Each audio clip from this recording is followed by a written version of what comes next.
In the previous video, we had talked about the various physical properties of aromatic hydrocarbons. In this one, we're going to be talking about the various chemical properties.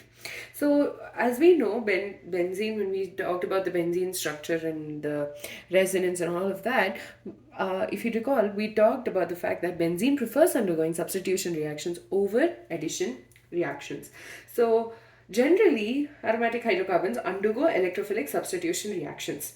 Now, under very specific conditions, they will undergo addition as well as oxidation reactions, which we will be learning about at a later point. After we learn about the electrophilic substitution reactions. So, electrophilic substitution reaction is the one in which an electrophile is going to come and attack the benzene ring. And the reason an electrophile is going to come and attack is because electrophile means electron loving. And benzene has 3 pi bonds. So, it has 6 pi electrons which are delocalized in the ring and thereby making it electron rich. So, an electrophile will come and attack the benzene ring to lead to a substitution reaction. Now, in this video, we'll be learning about the various types of electrophilic substitution reactions. You have the mechanism in your textbook. So what we're going to do is we're going to first learn about the various chemical reactions that you'll be learning about for the mechanism. And yeah, so we'll start with this first. So in each case, in the brackets, I've given the reagent. So for you to remember, it's better to remember the reagents and the name of the reaction. The name of the reaction generally gives us an idea as to what the product should be. So nitration is the first one. The reagent over here is going to be concentrated sulfuric acid and concentrated nitric acid. This combination is called as the nitrating mixture.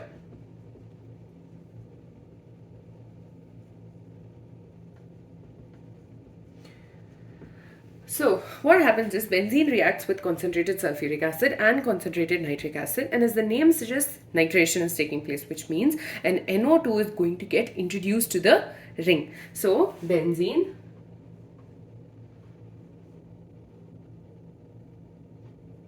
you can either draw the bonds or you can just write it as a circle, reacts with concentrated H2SO4 plus concentrated HNO3 to give nitrobenzene. NO2 group is added plus water. And this is done at 323 to 333 Kelvin. So the first one is nitration. Benzene is reacting with a mixture, nitrating mixture, which is basically concentrated sulfuric acid and concentrated nitric acid to give us nitrobenzene and water. The next one is sulphonation, which means a SO2 group is getting added to the, SO3H group is getting added to the benzene ring. So benzene is reacting with fuming sulfuric acid. Fuming sulfuric acid basically it's highly acidic in nature, and it's used for sulfonation. So benzene reacts with fuming sulfuric acid. Okay, and basically how we write the reason we write SO3 in the brackets is because it has sulfur trioxide added to it, and that's why it becomes fuming sulfuric acid. And this leads to the formation of benzene sulfonic acid, which means benzene ring and SO3H group is getting added to the benzene ring plus water. The third one is halogenation, and obviously, as the name suggests, you have a halogen atom getting added to the benzene ring, and when you have an halogen atom added to the ring, it's called a haloarene. So here in arene, we're taking benzene again, is reacting with a molecule of the halogen, and we're taking Cl2, and this takes place in the presence of a Lewis acid. Now Lewis acid can be FeCl3, FeBr3, AlCl3. All of these are Lewis acids, and the reason we are adding this you will understand again in the mechanism. So I'm just going to put anhydrous AlCl3, right, and this gives us a haloarene, which means since we have a Cl2, a Cl2 group is going to get substituted on the ring, replacing a hydrogen atom. The next two are Friedel-Crafts alkylation and acylation reactions. Both of them are quite similar. If you notice, the reagent used is the same, that is the anhydrous AlCl3, but the other one, that is alkyl halide, is used in alkylation, and acyl halide or anhydride is used in acylation reaction. So the first one is benzene is reacting with alkyl halide. So let's draw the benzene ring. Okay, and now this is going to react with an alkyl halide. Let's assume that we're taking CH3Cl, right? And this in the presence of anhydrous AlCl3 is going to give us alkyl benzene, which basically means that here you have a CH3 group substituted, that is toluene, plus HCl. Now let's try another reaction. You have C2H5Cl, okay, and this reacts in the presence of anhydrous AlCl3 again. What do you think the product will be? By another reaction, I'll just write it over here. Think about it. CH3, CH2, CH2, Cl. Okay. And this is undergoing the alkylation reaction. What do you think the product is going to be? So in this case, the second example, our product is going to have a C2H5 group attached to it. Okay. In this case, however, we are going to get this as the product. Now, why this happens is always a question for chemistry.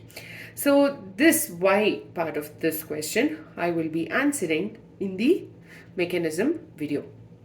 The last one is Friedel-Crafts acylation. So benzene reacts with acyl halide or anhydride. So acyl halide, first of all, acyl group is CH3CO. This is an acyl group. Okay. Now when you have an X for halogens, it's an acyl halide. When you for an anhydride, you'll have CH3CO. Okay, and OCOCH3. This is an anhydride. So what happens is you have a carboxylic acid. We know carboxylic acid's formula is COOH, right?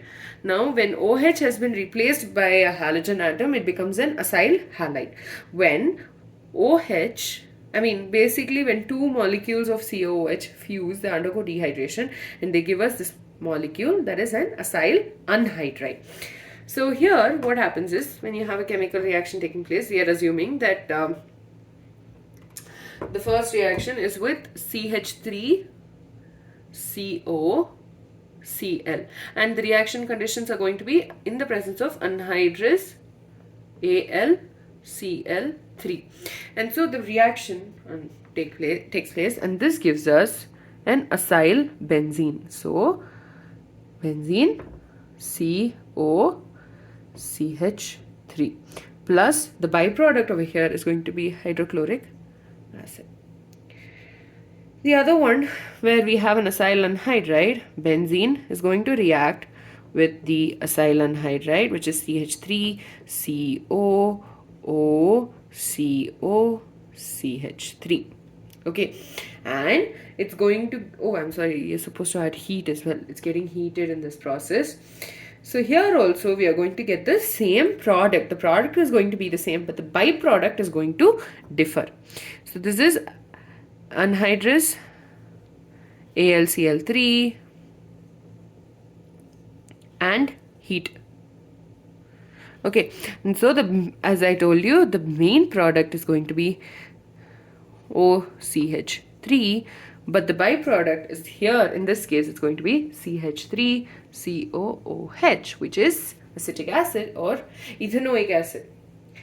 So with that, we're done with the electrophilic substitution reactions. We started with nitration, where you have the concentrated H2SO4 and concentrated HNO3 acting as a nitrating mixture, which basically ensure that an NO2 group gets added to the benzene ring. In the next case, we took sulfonation. For sulfonation, we took fuming H2SO4. Basically, fuming sulfuric acid is the one where SO3, sulfur trioxide, gets added to it, and that makes it all the more acidic in nature. And so we get benzene, sulfonic acid, and water. The third one was halogenation. Halogenation, an arene is reacting with halogen in the presence of Lewis acid to give us haloarene. And Lewis acid's examples include AlCl3, FeBr3, FeCl3. Friedel crafts alkylation and acylation, both of them used anhydrous AlCl3, but in alkylation we used an alkyl halide, whereas in acylation we used an acyl halide or anhydride.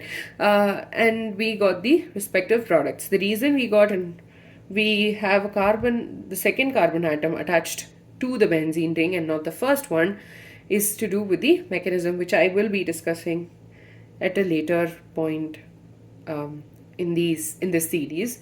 So we will be starting with the basic mechanism of electrophilic substitution reactions in the next video.